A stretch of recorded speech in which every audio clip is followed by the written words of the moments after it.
Hello, everyone, and welcome to Issues and Debates, Lesson 1 Gender Bias. The Issues and Debates topic is quite literally about discussing the impact of certain types of research and certain approaches that researchers often take in their studies on people and the wider community within which they function. So we spend a lot of time looking at those issues and also considering how their impact can be minimized and made less severe. So the first topic that we're looking at, like I just said, is gender bias. Now, the things that you need to know um, are terms like androcentrism, alpha bias, beta bias. And what you need to be able to do is discuss how gender bias has been an issue in psychology with reference to those terms. We're also then obviously going to look at how the impact of gender bias can be minimized through different types of research and through different focus in research as well. But that will be the evaluation section of the video. Okay, so first off, we're going to have a little look at this word universality, and it's an important word. When a theory is described as being universal, it means that it can apply to all people equally, irrespective of gender and culture. Now, obviously, just like all sciences, psychology is aiming to create theories that they can claim are universal, which means that they can be universally applied across the entire world to everybody. Now, it doesn't really matter whether you're trying to find real similarities or real differences. The emphasis is on real. There have to be real differences or real similarities, and not just similarities or differences that are based on stereotypes or are based on biases. So gender bias is quite important in that sense, because if a research study suffers from gender bias, then it can actually get in the way of that theory's claim to universality. Okay, so we've learned about how there are gender differences in behavior. We know about that. We did it in year one, for example, when we learned about possible gender differences in obedience. So we know that differences do exist. So when we look at the terms bias and gender bias, you've got bias by itself, which is just a distorted view of the world, but you've also got gender bias, which is when research or theory offers a view that doesn't justifiably represent experiences or behaviours of men or women, usually women. And this type of bias leads to differential treatments of males and females based on stereotypes and not based on real differences. Now, there are two types of gender bias. You've got alpha bias and beta bias. Alpha bias in psychological research means that differences are being exaggerated or overestimated between the sexes. So such differences are typically presented as being very real, being very enduring, fixed, and inevitable. Although it doesn't have to, alpha bias is most likely to devalue females. An example of alpha bias is the sociobiological theory of relationship formation. Now, this theory explains human sexual attraction and behaviour through the principles of survival efficacy. So essentially, it says that it's in the male's best interest to try and impregnate as many women as possible in order to increase the chances of genes being passed on.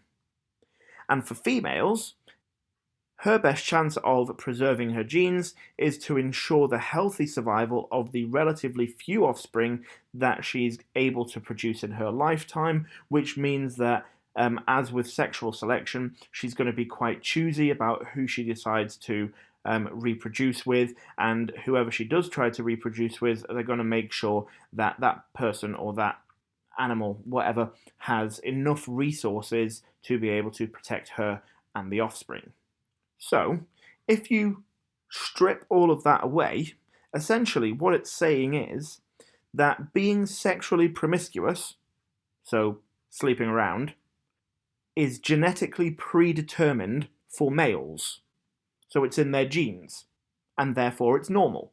However, if females behave that way, then it's seen as abnormal, and it's seen as going against nature, and it's deemed as being a bad thing.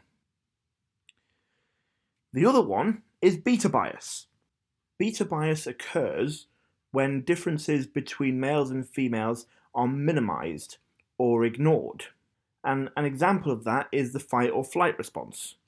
Now, early research into the fight or flight response was based on male animals, and it was assumed to be a universal response to a threatening situation.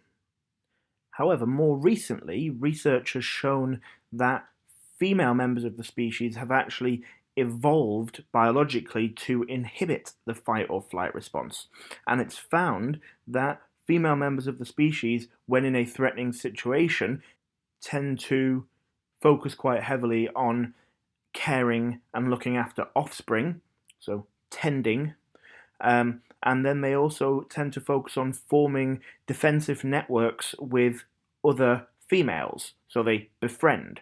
So actually, the fight or flight response for males has actually been known as the tend and befriend response for females. So actually, they both don't work in the same way, but the research has minimized or ignored the differences between males and females, which is a gender bias. Now, one of the possible consequences of beta bias is androcentrism. Androcentrism means being centered on or dominated by males, and can be conscious, as in the individual knows that they're behaving this way, or unconscious. They don't realize it. Now, in the past, most psychologists were males, and most participants in studies were also males, which means that the theories that have been produced tended to be a representation of a male view of the world. Conclusions drawn from an all-male sample would therefore be classed as normal. So male views are normal views.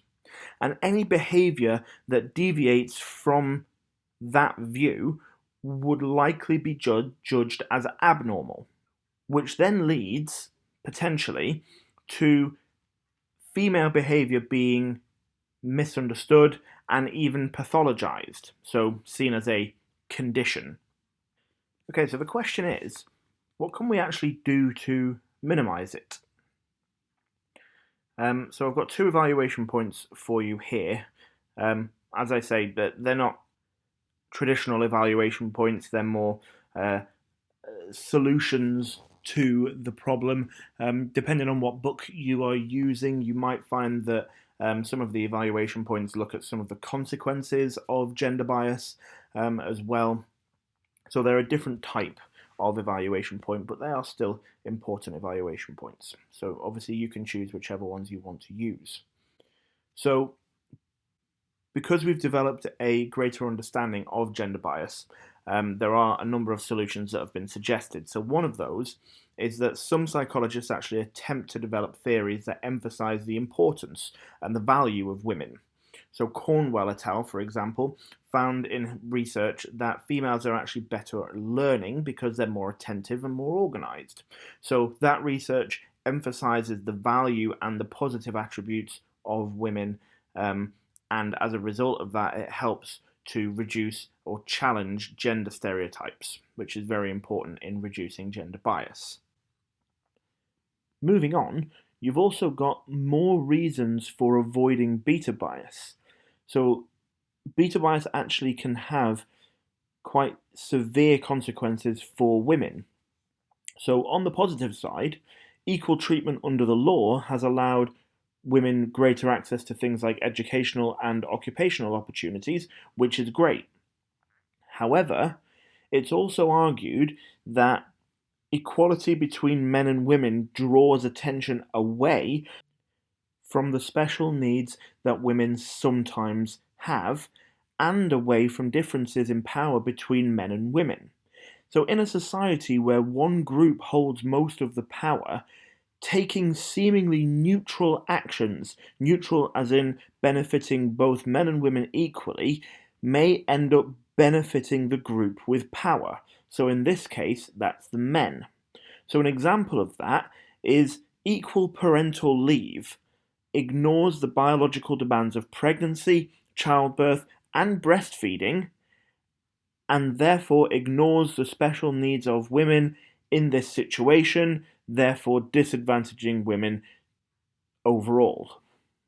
So this is then another reason to avoid Bethe bias, because as much as Bethe bias has had positive effects, it can also have quite large negative effects as well. That brings us to the end of this video. I hope it's been useful for you, and thank you very much for listening.